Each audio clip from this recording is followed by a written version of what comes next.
ध्यान दीजिए, आज हमारा इंपरेटिव सेंटेंस, इसको बोलते हैं आज्ञासूचक वाक्य। ये हमारे लिए सबसे ज्यादा इंपॉर्टेंट है। कुछ रूल और रेगुलेशन इसमें कुछ अलग है, बाकी इतना हार्ड भी नहीं है। अगर आप लोगों को समझ में आता है तो बिल्कुल इजी है।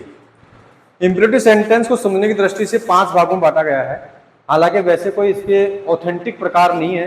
कहीं आप पासबुक में देखो सर जी तो 3 ही चीज है ना, जैसे टेंस 3 भागों में बांटा गया है तो ऑथेंटिक है ना, 3 भाग, प्रेजेंट, पास्ट, फ्यूचर। वैसे ही इसमें ऑथेंटिक नहीं है, ये केवल हमने हमारी दृष्टि से, समझने की दृष्टि से बनाया है 5 भाग।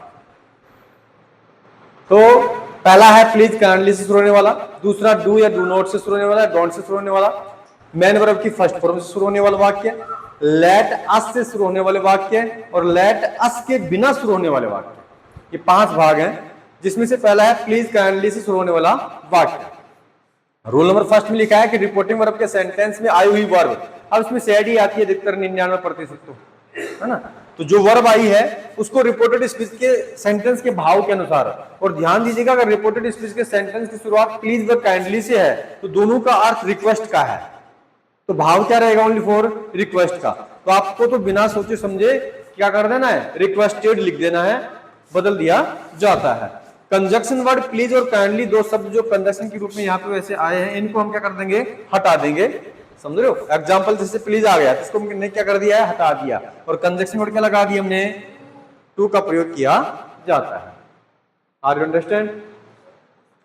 एग्जाम्पल बताया कि रीना सेड टू मोहन, यानी रीना ने मोहन को कहा please give me my pen, कृपया मेरा मुझे पेन दे दो। तो जहां पर सेड टू को रिक्वेस्टेड में बदल दिया है, दूसरा प्लीज को हटा करके टू लगा दिया है।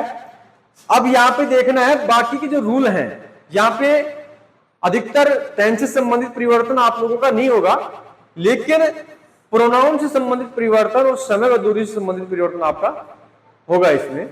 तो मी हमारा फर्स्ट पर्सन है, किसके अनुसार, सब्जेक्ट के अनुसार। सब्जेक्ट क्या है, रीना, रीना लड़की है। तो वैसे तो सब्जेक्ट के रूप में अगर यहाँ पे आता, जैसे मान लो आई होता तो हम सी कर देते, लेकिन यहाँ पे आई का कौन सा रूप है, ऑब्जेक्टिव रूप है, तो सी का ऑब्जेक्टिव रूप क्या होता है, हर। यहाँ पे माई आया है, फर्स्ट पर्सन है ना, पॉजिटिव रूप है आई का, आई माई मी, तो सी का पॉजिटिव रूप क्या होगा, हर ही होता ना, सी हर हर। इसलिए बहन जी ये तो हमारा ऑब्जेक्टिव रूप है और ये हमारा पॉजिटिव रूप है। बात समझ में आ रही है? उसके बाद में ऑब्जेक्ट हमारा पेन। डू या डू नॉट से शुरू होने वाले वाक्य, तो रिपोर्टिंग वर्ब के सेंटेंस में आई वर्ब को फॉरवर्ड में बदल देना है। अब इसको 2 तरीके से आप बना सकते हो सेंटेंस को, है ना। हो सकता है टीचर आपके स्कूल में दूसरे तरीके से बनवाए, हालांकि दोनों तरीके से हम समझाने का प्रयास कर रहे हैं, समझ रहे हो ना। लेकिन ये इजी है, ये जो हम तरीका आपको बता रहे हैं ये आसान है और गलत भी नहीं है, सही है। तो यहाँ पे आपको जो भी वर्ब आएगी उसको फॉरवर्ड में बदल देना है, और कंजक्शन वर्ड डू और डू नॉट को हटा करके टू का प्रयोग करना है।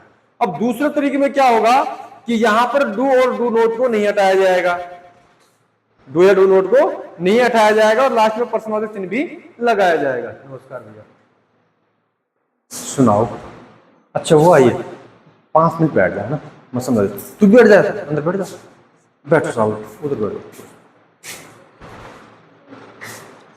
उसके बाद में यहां पर दूसरा तरीका क्या है वो हम समझाते हैं आपको।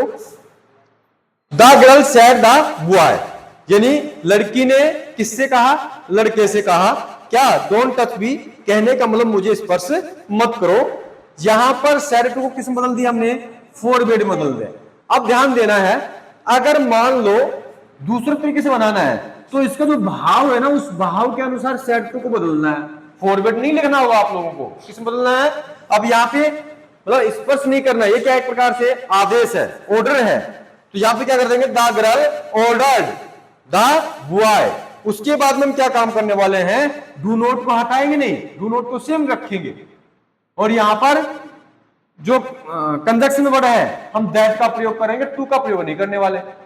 बात समझ में आ रही है क्या? कहने लो वो जो हार्ड प्रक्रिया है इसलिए हमने उसको नहीं समझाया, ठीक है। इजी आपको ये ध्यान रखना है कि डू नॉट से शुरू हो रहा है तो फोर वे बदलो, इसको हटा दो, कंजंक्शन वर्ड टू का प्रयोग कर दो। उसके बाद में टच मी हमारा फर्स्ट पर्सन है, किसके अनुसार? सब्जेक्ट के अनुसार। सब्जेक्ट क्या है इसमें? गर्ल, तो लड़की है, इसलिए सी का प्रयोग किया है, तो ऑब्जेक्टिव रूप क्या होगा सी का? हर। मान लो यहां पर गर्ल्स होता, एस लग जाता, तो यहां पे हमने किसका प्रयोग करना होता? देयर का। किसका प्रयोग करना होता? देयर का प्रयोग करना होता। ठीक है, उसके बाद में मैन वर्ब की फर्स्ट प्रोपोजिशन रहने वाला सेंटेंस आपको समझाने वाले हैं कल। राइट नहीं कर पाए वो राइट कर लो। किसी को समस्या है, दिक्कत है? नहीं है।